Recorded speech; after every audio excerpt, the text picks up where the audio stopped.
राधे राधे भक्तों, आप सब कैसे हैं। सनातन धर्म में भगवान विष्णु की उपासना के लिए एकादशी व्रत को बहुत ही महत्वपूर्ण माना जाता है। प्रत्येक माह में 2 एकादशी व्रत रखे जाते हैं। वैदिक पंचांग के अनुसार फागुन मास की शुक्ल पक्ष की एकादशी तिथि के दिन आमल की एकादशी का व्रत रखा जाएगा। धार्मिक मान्यताओं के अनुसार इस विशेष दिन पर भगवान विष्णु की उपासना करने से जीवन में आ रही कई प्रकार की समस्याएं दूर हो जाती हैं और सुख समृद्धि का आशीर्वाद प्राप्त होता है। पंचांग में बताया गया है कि इस वर्ष आमल की एकादशी व्रत पर विशेष संयोग का निर्माण हो रहा है। आइए जानते हैं एकादशी व्रत की तिथि और पूजा के लिए शुभ मुहूर्त। लेकिन ये सब जानने से पहले मेरे चैनल को अगर आपने सब्सक्राइब नहीं किया है तो चैनल को सब्सक्राइब करें, वीडियो को लाइक करें, शेयर करें और कमेंट्स में राधे राधे अवश्य लिखें। आमल की एकादशी व्रत 2024 तिथि वैदिक पंचांग के अनुसार फागुन मास की शुक्ल पक्ष की एकादशी तिथि 20 मार्च मध्य रात्रि 12:21 से शुरू होगी और इस तिथि का समापन 21 मार्च रात्रि 2:22 पर होगा। हिंदू धर्म में उदय तिथि का विशेष महत्व है, इसलिए आमल की एकादशी व्रत 20 मार्च 2024 यानी बुधवार के दिन रखी जाएगी और इस व्रत का पारण 21 मार्च के दिन किया जाएगा। वैदिक पंचांग के अनुसार आमल की एकादशी व्रत के दिन पुष्प नक्षत्र का निर्माण हो रहा है। इस दिन पुष्प नक्षत्र रात्रि 10:38 तक रहेगा। साथ ही संध्या के समय सुकर्मा योग रहेगा। सुकर्मो योग संध्या 5:05 पर शुरू होगा। इस विशेष दिन पर रवि योग का भी निर्माण हो रहा है, जो सुबह 6:25 से रात्रि 10:28 के लिए बीच रहेगा। पूजा के लिए इन सभी शुभ मुहूर्त को श्रेष्ठ माना जाता है। आइए सुनते हैं आमल की एकादशी व्रत कथा। भज मन नारायण नारायण हरि हरि, श्रीमन नारायण नारायण हरि हरि, श्रीमन नारायण नारायण हरि हरि। फागुन मास की शुक्ल पक्ष की एकादशी। श्री कृष्ण जी बोले, हे युधिष्ठिर, फागुन मास के शुक्ल पक्ष की एकादशी का नाम आमला है।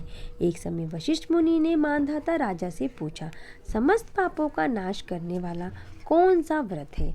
वशिष्ठ जी बोले, पौराणिक इतिहास कहता हूँ, एक वैश्य नाम की नगरी में चंद्रवंशी राजा चैतत नाम का राजा राज्य करता था। वह बड़ा धर्मात्मा था, प्रजा भी उसकी वैष्णव थी। बालक से लेकर वृद्ध तक एकादशी व्रत किया करते थे।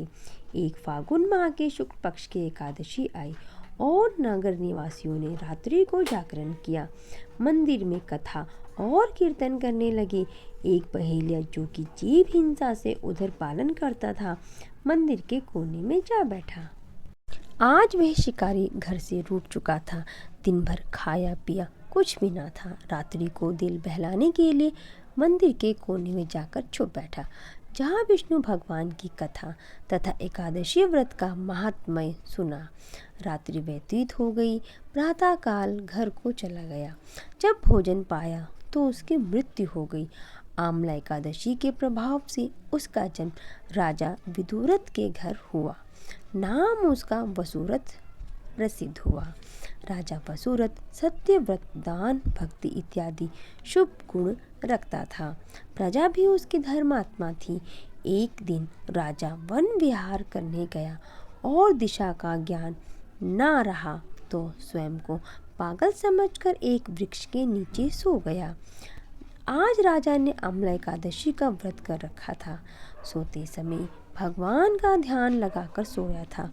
इधर मलेच्छु ने राजा को अकेला देखा। मलेच्छु के संबंधियों को किसी दोष के कारण राजा ने दंड दिया था, इस कारण उसे मारने आए।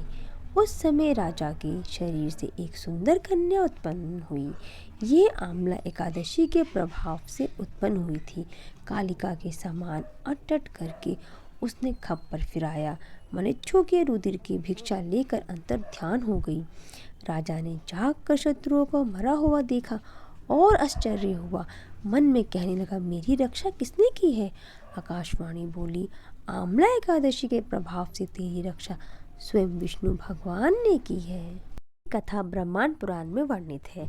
आप इसमें फलाहार के रूप में आंवलों का सागर लेना चाहिए। आंवले से बने पदार्थ एवं दूध, आलू, फल आदि ले सकते हैं। धन्यवाद भक्तों, वीडियो को लाइक करना बिल्कुल ना भूलें और चैनल को सब्सक्राइब अवश्य करें। ओम नमो भगवते वासुदेवाय नमः। राधे राधे, हरि बोल।